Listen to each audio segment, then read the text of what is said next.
कर्नाटक चुनाव में अब आखिरी का सप्ताह 7 दिन का वक्त बचा है और यह 7 दिनों का समय यह तय करेगा कि कर्नाटक में अगली सरकार किसकी बनेगी। नरेंद्र मोदी और पूरी भाजपा चुनाव को अपने एजेंडे पर सेट करने में लग गई है और अब जो है बजरंगबली के ऊपर चुनाव इन 7 दिनों के अंदर आपको दिखेगा। लेकिन मोदी जो बात कह रहे हैं उसके ठीक उलट एनडीटीवी का एक सर्वे निकल करके सामने आया है और एनडीटीवी का यह सर्वे मोदी जी जिस बात को कह रहे हैं, भाजपा जिस बात को कह रही है, उसकी हवा निकाल देता है। मैं आपको एनडीटीवी का वो जो सर्वे है वो आपको दिखाऊंगा, लेकिन उससे पहले आप हेडलाइन देखिए आज अखबारों में, टीवी पर क्या चल रहा है। जय बजरंगबली बोलने वालों पर ताले की तैयारी। ये मोदी इस बात को कह रहे हैं कि कांग्रेस जो है वो जय बजरंगबली बोलने वालों पर ताला लगाने की तैयारी कर रही है। हिंदुस्तान में छपा है कि जय बजरंगबली भी नहीं बोलने देगी कांग्रेस। तो ये खबर आप देख रहे हैं, जय बजरंगबली भी नहीं बोलने देगी कांग्रेस। तो ये सब चीजें जो हैं वो अब प्रधानमंत्री के लेवल पर कही जा रही है। ये सब चीजें जो है वो प्रधानमंत्री कह रहे हैं, लेकिन इसके उलट एनडीटीवी का सर्वे आया है।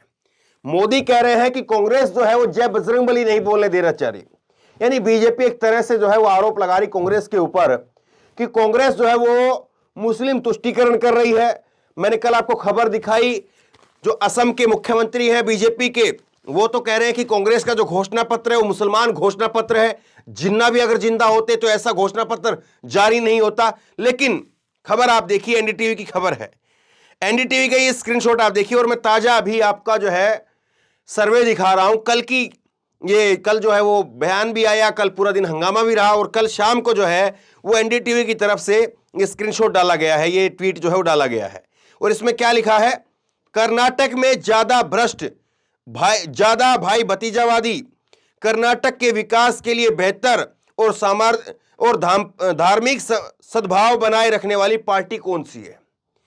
ज्यादा भ्रष्ट कौन है, ज्यादा भाई भतीजावाद किसमें है और ऐसी पार्टी कौन सी है जो सामाजिक धार्मिक सद्भाव को जो है बनाए रखती है। ये 3-4 सवाल जो है एनडीटीवी के सर्वे में पूछे गए और उनका रिजल्ट आप देखिए। उनका रिजल्ट देखेंगे तो मोदी जिस महल को खड़ा करना चाह रहे हैं, मोदी जिस गुब्बारे में हवा भर करके उड़ाना चाह रहे हैं, वो उड़ भी पाएगा कि नहीं उड़ पाएगा, इस बात को समझिए।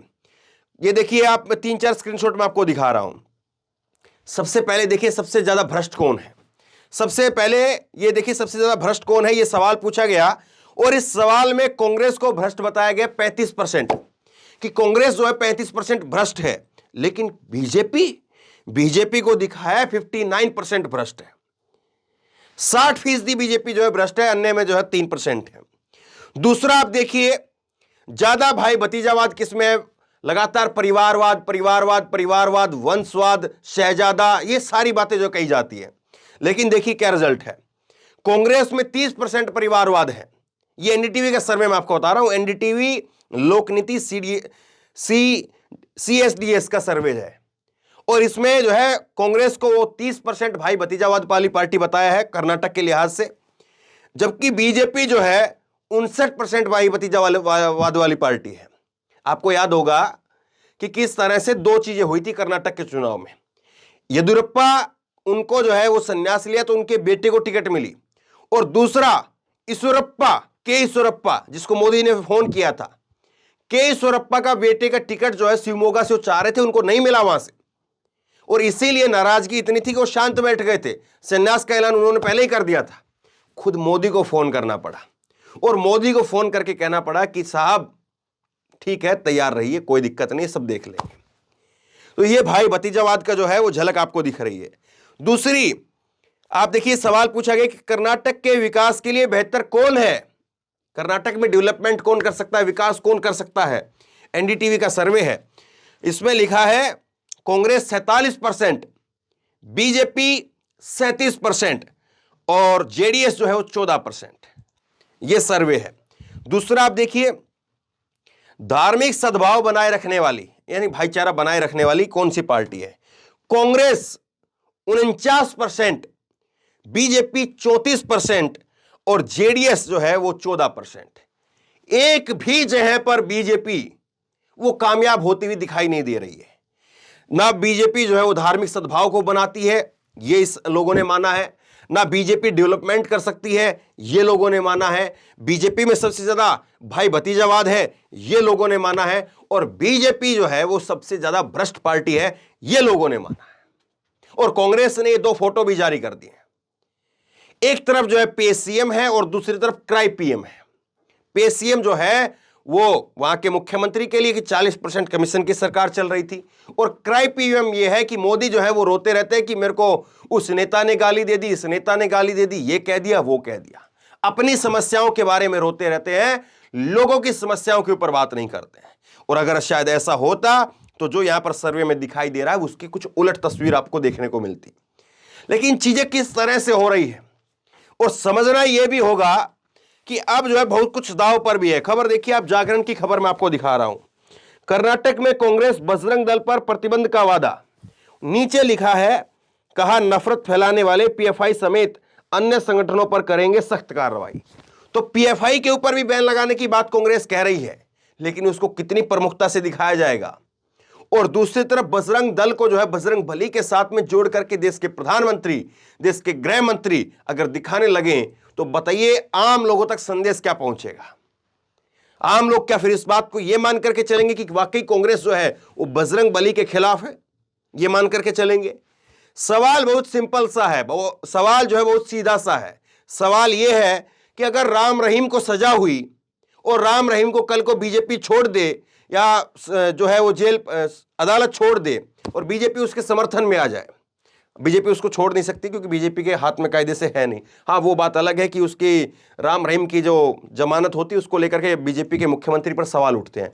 लेकिन कल को अगर उसको छूट मिल जाए और उसमें पता लगे कि हाँ इसमें बीजेपी चाहती थी या सरकारी वकील ने जो है वो अच्छे से पैरवी नहीं की, तमाम सारी बातें, और उसके बाद में कांग्रेस अगर कल को राम रहीम का विरोध करे कि राम रहीम को जो है वो क्यों आपने छोड़ा, एक बलात्कारी को, एक हत्यारे को, एक ऐसे व्यक्ति को आपने क्यों छोड़ा जो देश के लिए, समाज के लिए जो है वो खतरा बन सकता है, ऐसे व्यक्ति को क्यों छोड़ा।